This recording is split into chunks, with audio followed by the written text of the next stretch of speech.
si bien es cierto que este tema es un tema específico de la economía, pero también tiene como sustento la esencia del periodismo económico. Porque el periodismo económico, según el enfoque que uno ponga, puede decir, bueno, a mí lo que me interesa como periodista económico es mostrar la necesidad de que haya crecimiento. Entonces soy un periodista convencional, de la economía convencional.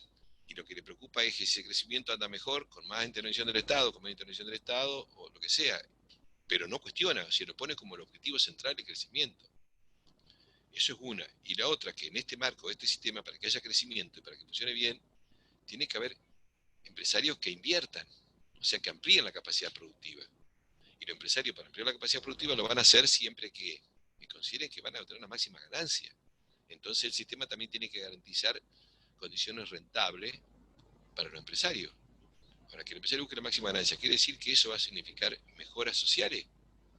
¿Y, y por qué va a ser eso si el objetivo del mercado y de la lógica del sistema no es ese? Es que haya condiciones rentables. Yo le he dado otro ejemplo en algún momento de qué pasa y que muestra también la evolución del capitalismo en cuanto a la incorporación de tecnología, ¿no? ¿Qué pasa eh, con la modalidad de buscar siempre la mayor ganancia? ¿Por qué se busca la mayor tasa de ganancia? Tiene que ver con algo más esencial que son las reglas de juego del capitalismo. ¿Por qué el que interviene en la actividad económica debe buscar la máxima ganancia? Y eso se trata de la competitividad, de mantenerse dentro del sistema competitivo de cualquier... Porque hay una regla de juego que es, vos podés hacer lo que quieras en este sistema, como empresario, con tu dinero, con tu capital. Pero existe la competencia. Si vos decides hacer una actividad para producir y vender en el mercado, tenés que saber que si no sos competitivo va a haber otro que va a hacer lo mismo, te va a quitar el mercado y te va a fundir. O sea, la competitividad hace que la competencia pone las reglas de juego. O sos competitivo o desapareces, ¿sí? Entonces, en la medida que exista esa regla de juego, a mí no me interesa nada más que ganar, porque si no me van a matar a mí y pierdo todo. Eso obliga a un comportamiento que es egoísta, pero que es la lógica del sistema. Entonces, nosotros estamos de acuerdo con que está bien esa lógica, después no tenemos que asustarnos porque hay empresarios que buscan la máxima ganancia por más que afecten lo que sea. ¿Qué pueden afectar en una búsqueda de máxima ganancia y con su actividad productiva? Como tú dices, pueden afectar el ambiente, pueden afectar la salud de las personas, pueden afectar la vida. ¿Y qué otra cosa pueden afectar? Pueden afectar el tejido social. Normalmente, cuando hay saltos tecnológicos que se van difundiendo y generalizando, hay una fuerte afectación al tejido social. ¿Por qué? Porque yo creo que le he dicho ejemplos, ¿no? Empieza a haber mercado donde se desarrollan ciertas tecnologías que hace más productiva la actividad de un sector, supongamos de molino. Molino que incorpora, compra trigo, muele la harina, muele, perdón, el trigo, el grano, y produce harina, ¿no es cierto? Ese proceso ha pasado por muchas etapas históricamente de incorporación de tecnología.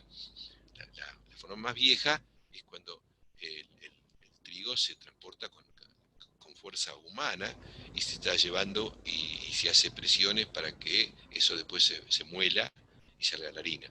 Pero después se fue mecanizando eso. Después mecanizando fue automatizando. Entonces, donde antes se necesitaban 500 personas, después a lo mejor con 10 personas ya está. Entonces vamos a suponer que vos tenés un molino y tenés 1000 personas ocupadas. Y va todo bien, todo bárbaro. 1000 personas ocupadas, ¿saben lo que significa?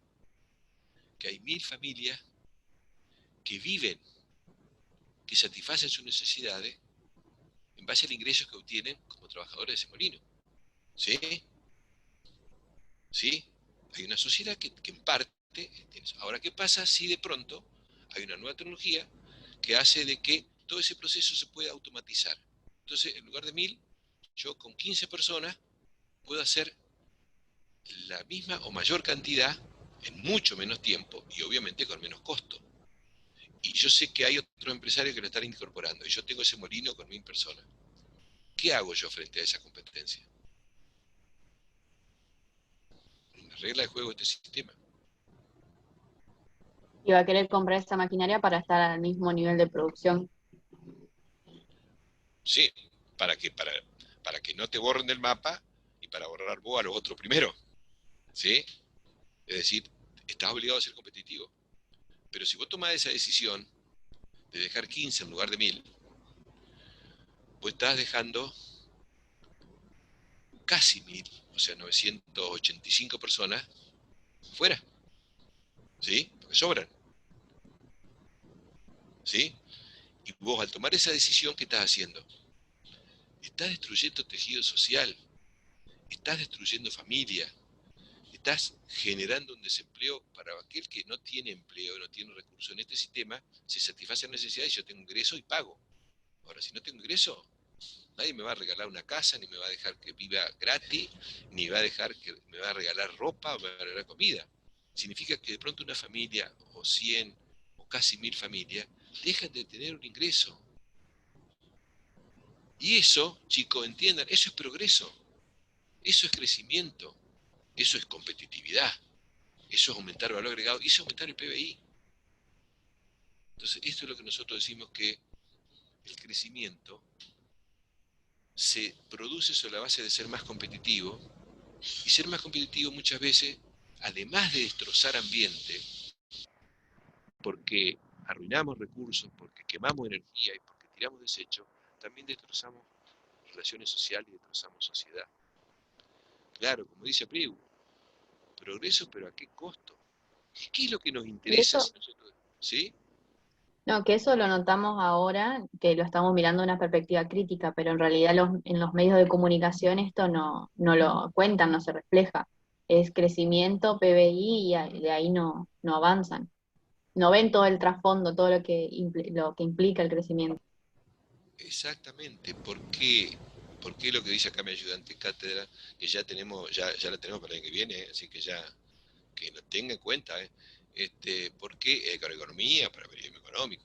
Eh, ¿Por qué no se tiene en cuenta desde el punto de vista de la economía convencional, que es casi la base de formación de todos los periodistas económicos? Porque el sistema y el orden social y a las lógicas del sistema no le interesa eso. Lo que le interesa es que haya crecimiento y que haya rentabilidad en los negocios. Entonces no se van a fijar si gran parte de la sociedad queda excluido. Porque no está dentro de lo que pide el sistema. Entonces ellos no, si bien es cierto que van a ver por ahí estadísticas donde van a decir, uy, hay más desempleo, qué sé yo, hay que hacer más light la protección social para que los empresarios puedan, o sea que encima todavía dicen, hay demasiada protección a los trabajadores, por eso hay desempleo. Y no dicen, no hay desempleo porque la lógica del sistema no es que no le preocupa que haya más empleo productivo. Porque más empleo productivo puede significar que no sea tan competitivo, entonces no está dentro de esa lógica.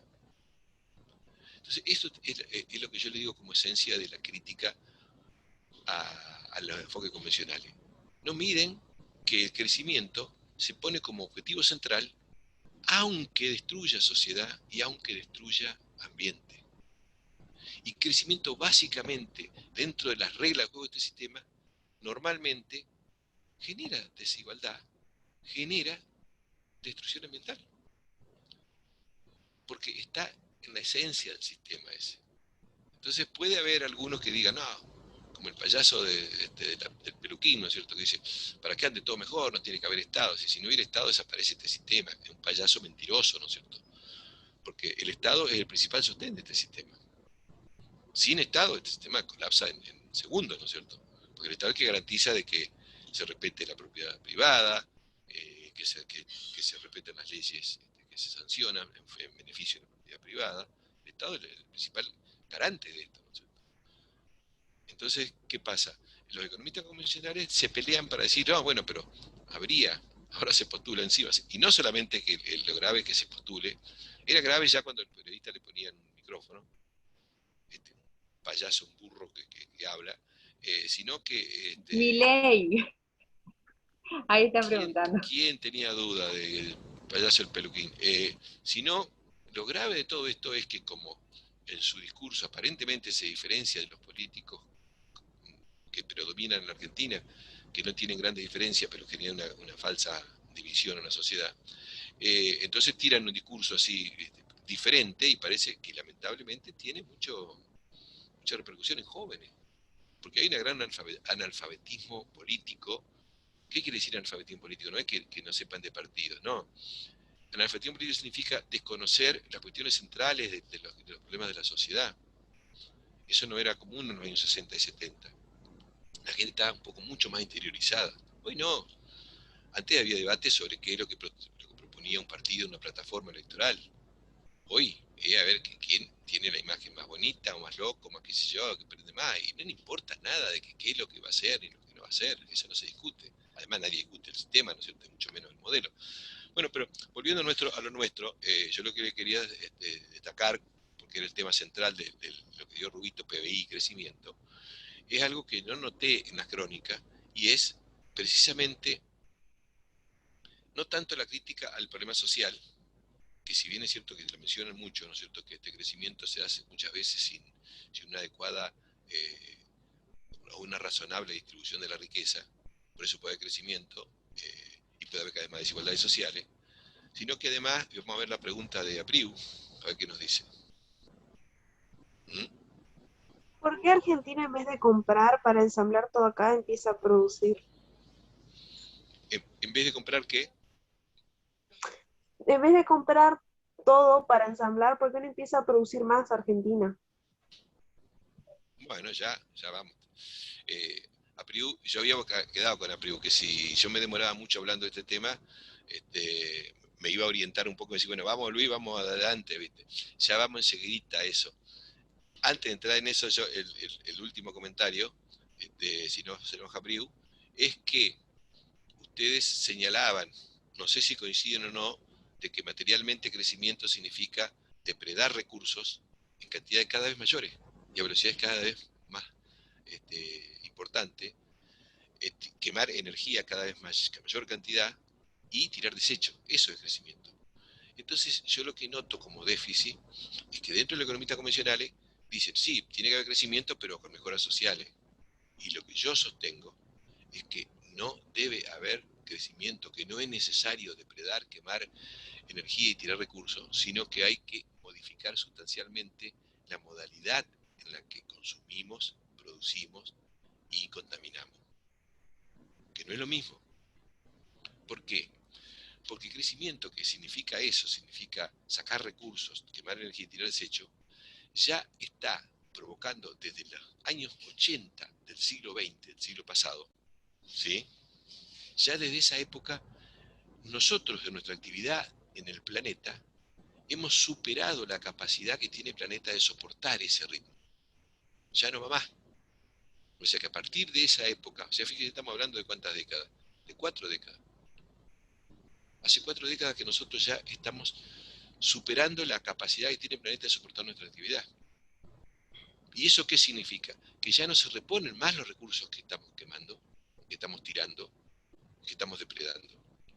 Y que además ya el ambiente, el contexto en el que vivimos ya no soporta más el cúmulo de residuos y desechos que estamos tirando. Hoy se habla más o menos, se estima todos los años, estamos superando en un 70% la capacidad que tiene el planeta de soportar la actividad. ¿Qué significa? Que debemos disminuir esa depredación brutal en un 70% o nosotros no tenemos futuro. Y disminuir en un 70% esa depredación feroz no se puede lograr con más crecimiento. Porque más crecimiento significa seguir quemando más, sacando más recursos y tirando más desechos. Entonces a eso voy porque había en general una repetición en varias de las crónicas de que el crecimiento por sí solo no es importante si no va acompañado de mejoras sociales. Y eso tiene esa afirmación, en mi opinión personal, es muy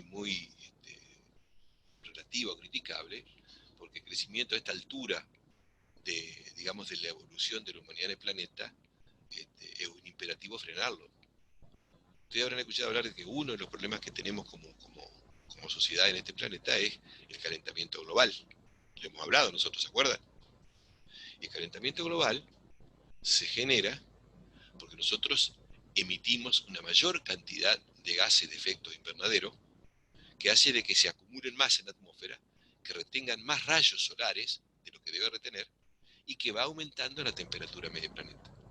Cuando nosotros más quemamos energía y más emitimos una serie de gases de efecto invernadero, dióxido de carbono centralmente, pero también el metano y otros que son muy, muy fuertes, eso se acumula en la naturaleza y queda por cientos de años, ¿no es cierto?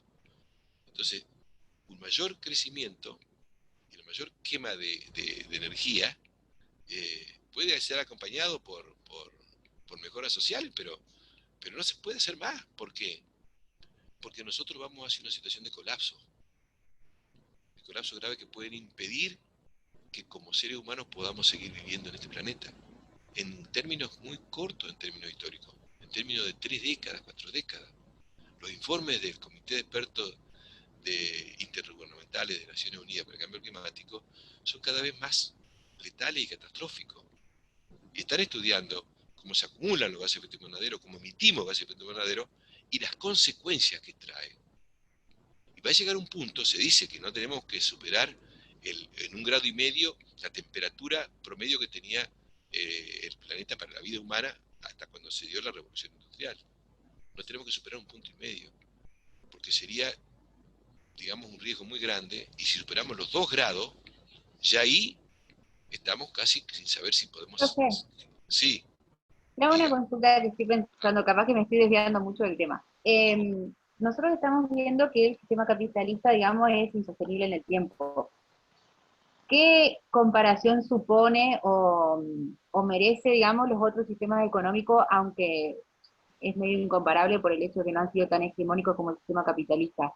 Es decir, el socialismo y el comunismo, por ejemplo. Digamos, para ir pensando, digamos, un paso más adelante y decir, bueno, ¿qué es lo que nosotros podríamos llegar a pensar, digamos, como una reversión de los distintos sistemas económicos que están en el mundo quizás? Porque bueno, como ya venimos viendo, digamos, el sistema capitalista necesita reversionarse para poder ser sostenible, digamos, el tiempo, porque de esta manera como está es inviable. Está buena la pregunta, y tiene que ver con lo que estamos hablando, por supuesto. En general no ha habido en la práctica concreta, si bien es cierto que ha habido teorizaciones sobre un sistema económico diferente, llamado socialismo y comunismo, en los hechos concretos, lo que ha habido son formas diferentes de organización, pero que han estado muy limitadas por las concepciones productivistas y capitalistas, donde ha habido más bien un cambio en la forma en que se definen la regla de juego de qué hacer o qué no hacer. O sea que en lugar de definir de una manera más descentralizada en el mercado, los empresarios, tiene mucho más fuerza el Estado en definir esa digamos, en tomar las decisiones de qué producir y de qué manera producir. Pero siempre lo hicieron dentro de la lógica del capitalismo, es decir, cómo somos más competitivos, por ejemplo, los países que se llamaban, ¿no es cierto?, socialistas, o que tenían gobiernos llamados comunistas. Una cosa es el gobierno como se llama, otra cosa que digamos que el régimen, que el orden social se modifique. Pero No, entraban claro, en una esa cosa es el eslogan político. claro, pero otra cosa es el orden social, ¿no es cierto? ¿En base a qué?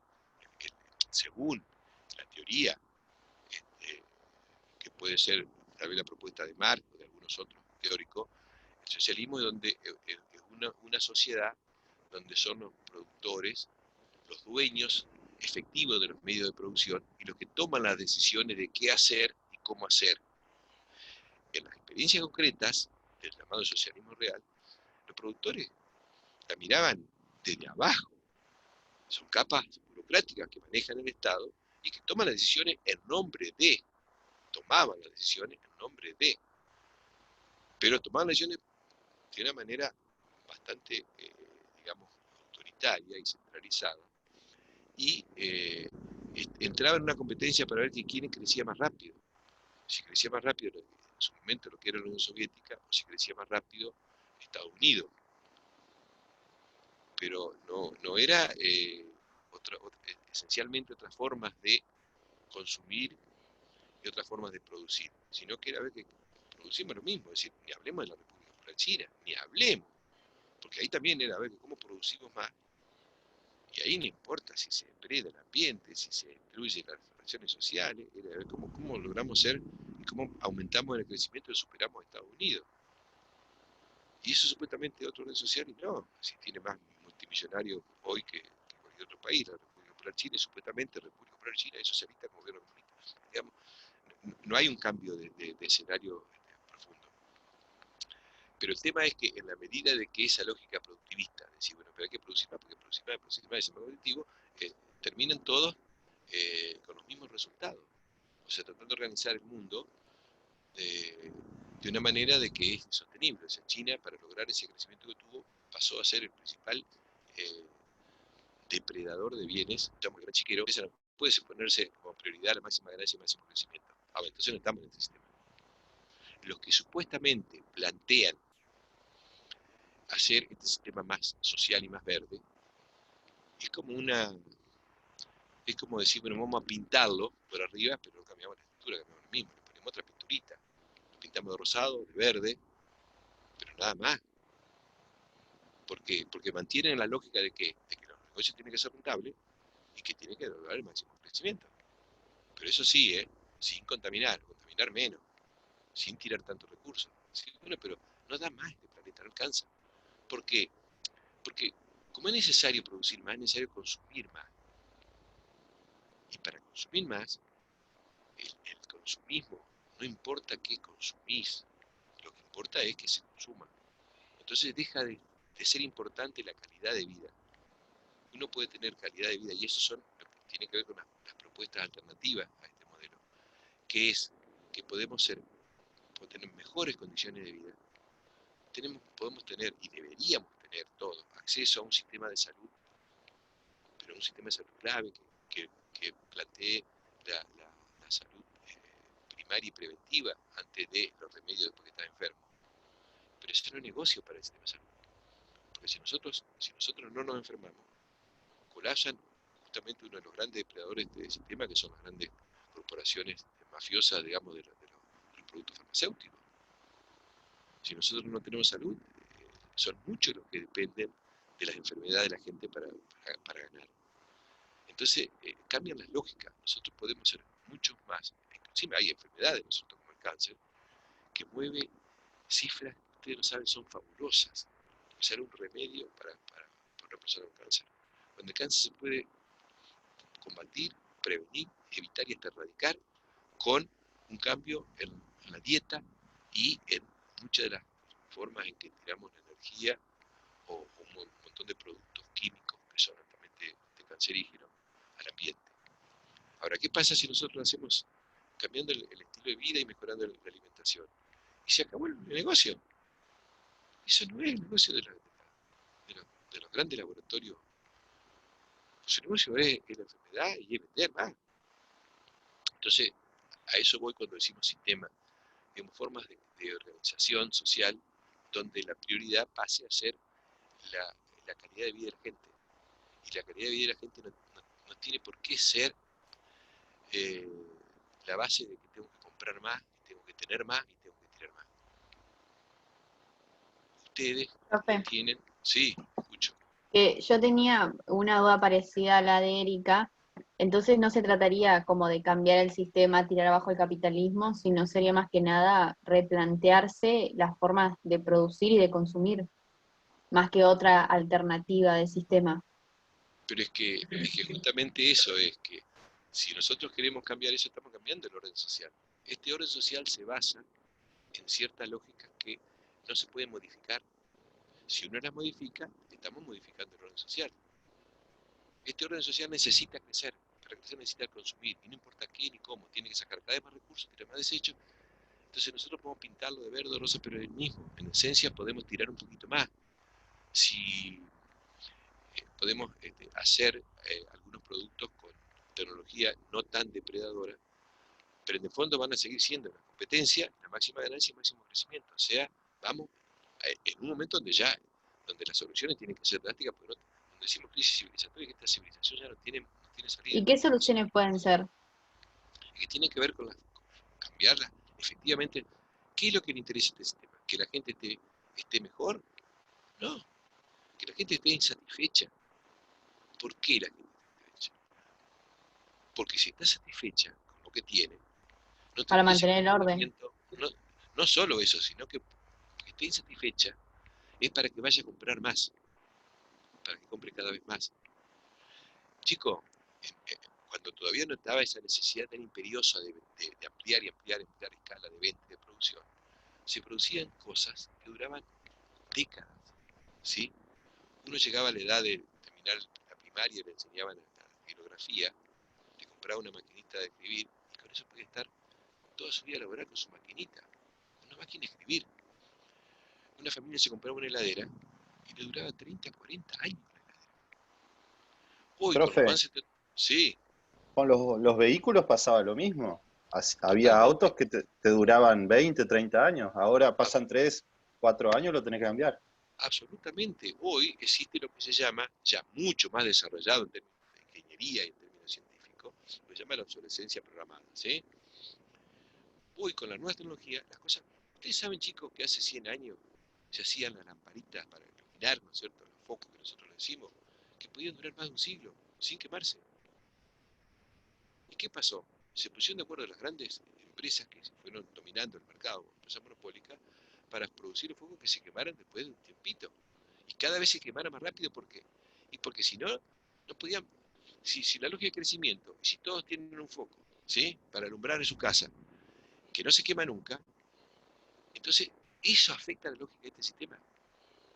¿Por qué? Y bueno, porque ya no va a comprar más. Si yo puedo comprar un auto, me dura mucho, ¿y qué van a hacer las automotrices? Y su lógica es no vender más, y necesitan vender cada vez más. Entonces cada vez hacen los productos que duran menos. Y no solamente eso, sino que tiras todo. Entonces, hoy por hoy, todas las cosas que se plantean para mejorar el sistema están dentro de esa lógica cuando ya el sistema nos ha llevado al borde del precipicio.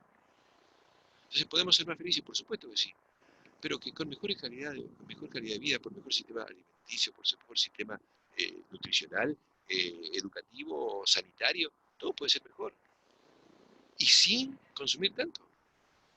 Es decir, las situaciones como yo le decía, de las enfermedades. El cáncer puede erradicarse tranquilamente con medidas de acción preventiva que tengan que ver con la calidad del alimento y la calidad de la gente. Inclusive aún casos de cáncer avanzado. Ahora, ¿qué pasa? Que al que se le ocurre desarrollar técnicas que son mucho más efectivas eh, y económicas, y desaparece el escenario, porque afecta intereses muy poderosos. Entonces se puede hacer mucho más feliz sin comprar, y sí, por supuesto, mejorar la relación humana. Pero este sistema necesita otra cosa. Entonces, ¿qué mete en la cabeza, en la cultura, en la cabeza? Nada, ya, tenés que comprar. Y yo les vuelvo a repetir, chicos, década del 60, si ustedes pueden tener oportunidad de hablar con alguien que haya pasado en esa década su niñez, su adolescencia, y a decir si realmente si eran felices. Estoy seguro que la mayoría va a decir que eran, pero tremendamente felices. Y si le preguntan qué le compraban cuando eran chicos, y si alguna vez le compraban a lo mejor el día de cumpleaños o el día de Reyes, hoy le compran todos los días, cada rato, cosas y cosas y cosas y cosas y cosas, y se tiran y después se compra nuevo y se compra nuevo. Y éramos más felices, y nos arreglamos con cualquier cosa, porque había otro tipo de relación. O sea, hoy si vos no comprás, no valés. Y por eso la diferenciación en las modas y todo. Te puede ser, inclusive hay ropa que está hecha que te puede servir mucho, pero ahí ya como la ropa te dura, entonces viene la moda y te dice, no, si vos andás entiendo Algo eso, que podemos ver de eso es el tema de Papá Noel, que antes no existía Papá Noel, lo creó Coca-Cola, antes era creo que el niñito Dios que le decían, y ahora es Papá Noel, entonces, hoy eso, antes lo único que nosotros teníamos cuando éramos chicos era nuestro cumpleaños y a lo sumo el día de Reyes. Hoy tenés todos los días tenés día. El día del amigo, el día del padre, el día del maestro, el día del enamorado, el día que sea, la semana, porque no se vende todo el mismo día y cuando anda media crisis bajan las ventas, y entonces ahora esa fue el semana, mes de la niñez, y el mes, como era, claro, porque sí. por ahí justo ese día cae el día medio cerca de fin de mes, no hay plata, entonces le tiran. Que antes era el primer domingo de agosto, pero como muchos no cobran en esa fecha, lo habían pasado para el tercer domingo de agosto, Entonces, y ahora ya directamente es el mes. pero ¿qué? Porque el sistema necesita crecer y necesita vender. Y como eso ya ha superado toda posibilidad que tiene el planeta de hacerlo, entonces a eso voy con que este modelo no tiene, este sistema, digamos, esta forma de vida es, digamos, depreda ambiente, pero también destruye sociedad. Y nosotros, eso tiene que ver con que, bueno, con que tenemos que utilizar indicadores correctos. Entonces, para utilizar indicadores correctos, no podemos usar los indicadores de la macroeconomía convencional. No podemos decir PBI. Sí, PBI mide eso, pero siempre que sea con mejores distribuciones, está bien el crecimiento. No, el crecimiento no. Porque ¿quién lo define a qué hay que producir? Y lo define que busca la máxima ganancia y tratando de vender más, no importa qué sea. Y lo que nosotros tenemos que pensar es forma de vida donde lo que se defina sea la propia sociedad, cómo puede vivir mejor. Y eso va con una necesidad de otra forma de organización política, social y cultural, otros valores culturales. ¿Sí? No es que esté como, digamos, predicho que la solución la tenemos en el bolsillo y la tenemos. No, eso tendrá que ser los propios pueblos, las propias comunidades, que es lo que estamos tratando de buscar formas alternativas antes de que lleguen los colapsos.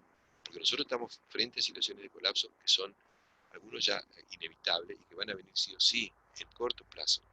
Esos colapsos significan, por ejemplo, calentamiento global, fenómenos cada vez más destructivos. Lo que estamos viviendo nosotros acá en el río, a lo largo de todo el río Paraná. No es que hubo una crecida y de pronto después hubo una bajante, sino que una situación que se mantiene en el periodo más prolongado de esta bajante intensa. ¿Por qué? Pues se dice que ya son cambios estructurales que van a hacer que de pronto muchos pueblos no puedan abastecerse de agua potable, de pronto hay actividades que no van a colapsar, y de pronto van a haber inundaciones tremendas, porque faltan los bosques y los montes que hemos destruido y que son reguladores naturales de ese ciclo. Entonces va a pasar con algunas provincias del norte argentino, que por ahí están, la mitad del año están inundadas, y la mitad del año hay una sequía fenomenal que no pueden hacer nada. Y ni hablar de la zona de los tifones y los huracanes que están sufriendo cada vez más el proceso de la fuerza destructiva. Cada vez mayor cantidad y más fuerza los huracanes que hay en la zona digamos, del Caribe, o los tifones que hay en el sudeste asiático, y las inundaciones que arrasan de pronto al golpe pueblos enteros, que antes decían que eran milenarias, o sea, una vez cada 1000 años, y ahora se dan todos los años. Algunos, yo leía el artículo, decía, segundo año consecutivo que se da una inundación de una vez por cada 1000 años. Y segundo año consecutivo. Así que estamos viviendo una época gravísima, y yo insisto, porque es así, parece un eslogan, pero no es exagerado. Nosotros somos la primera generación en la historia de la humanidad, del Homo sapiens, que nos enfrentamos a la posibilidad de desaparecer como especie en el planeta. Es la primera vez que se da esto. Pero lo otro, lo grave, es que somos la última generación que podemos hacer algo. Porque lo que nosotros no hagamos ahora, ya por más que se quiera hacer después, ya no va a haber tiempo. Porque pasamos límites que hacen que sea imposible volver. Es decir, pasamos cierto grado de calentamiento de la división de gases de efecto invernadero, por más que dejemos automáticamente de emitir, eso ya queda en el ambiente, ya garantiza en la próxima década aumento de la temperatura, y eso va a significar aumento del nivel del mar, de los océanos, y también el derretimiento de los hielos. El derretimiento de los hielos significa liberación de gases metano que están debajo de la capa de hielo y aceleramiento de la temperatura, y que hace imposible la vida en el planeta. Por eso es que se está viviendo la sexta gran extinción masiva de especies, donde nosotros estamos puestos, pero por lejos. Entonces, eso es lo que estamos generando. Destrucción de sociedad, destrucción de ambiente, destrucción de vida.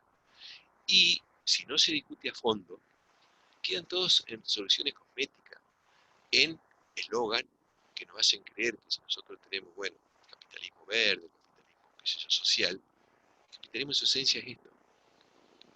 En su esencia es esto, puede ser más o menos depredador, más o menos ser, pero ya no tenemos posibilidades en este planeta si no cambiamos. Y los grandes multimillonarios que están haciendo inversiones, no sé, para hacer residencias en la zona cercana al polo, puede ser que en el territorio Balsa es imposible la vida en la mayor parte de la Tierra, o buscando soluciones, posibilidad de vivir en otro planeta.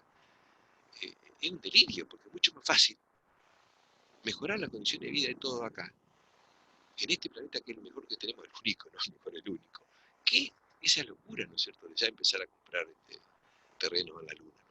Entonces, bueno, un poco hemos insistido en esto, porque porque si no, caemos en la lógica de, no, pero el periodismo económico tiene que analizar, tiene que dar vuelta al mercado, como va a ser el dólar.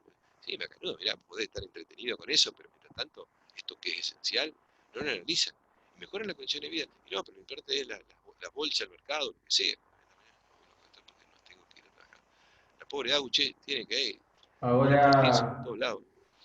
Vamos a hacer en todo caso hacemos ya hacemos el corte ahora, no es que ¿sí? le estamos despidiendo a algo, no, al contrario, ahora pueden No, quedarse.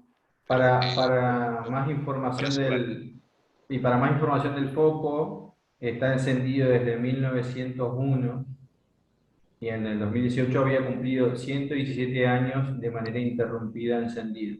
O sea que si en 1901 ya había esa tecnología, se supone que en algún momento se pusieron de acuerdo para fijar una cantidad de horas necesaria para su venta. tal cual, Luisito, bueno, exactamente. hacemos el corte. Muy bueno.